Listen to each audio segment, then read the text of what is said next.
हापुड़ पहुंचे कांग्रेस के वरिष्ठ नेता आचार्य प्रमोद कृष्णन ने कहा कि नरेंद्र मोदी एक पॉपुलर चेहरा है जिनके खिलाफ एक चर्चित चेहरे को उतारना होगा।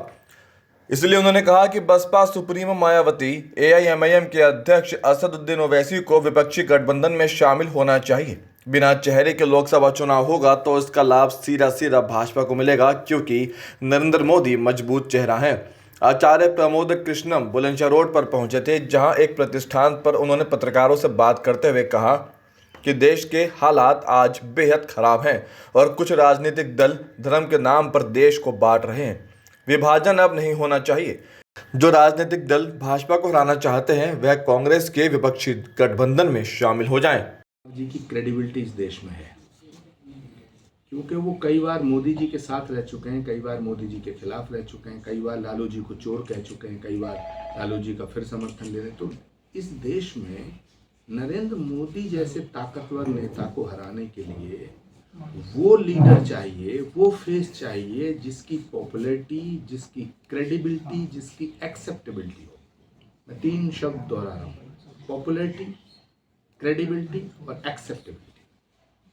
Narendra Modi is the most popular person of this country. Narendra Modi को अगर हम टक्कर देना चाहते हैं तो हमें एक ऐसा नेता चाहिए, एक ऐसा चेहरा चाहिए, और वो नेता, वो चेहरा कांग्रेस ही दे सकती है।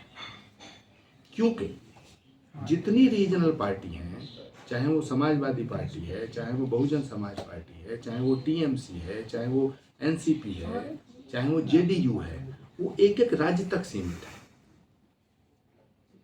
तो आप ये कहना चाहते हैं देश की सरकार जब बनाई जाती है, जब देश का चुनाव होता है उसके मुद्दे और होते हैं, जब राज्य का चुनाव होता है तो उसके मुद्दे और होते हैं। तो मुझे लगता है कि नरेंद्र मोदी जी के सामने पहली बात तो मैं ये कहना चाहता हूँ कि बिना चेहरे का चुनाव नहीं होना चाहिए। देश की जनता में ये कन्फ्यूजन हो रहा है, ये कन्फ्यूजन पैदा हो रहा है कि एक तरफ नरेंद्र मोदी हैं, दूसरी तरफ कौन।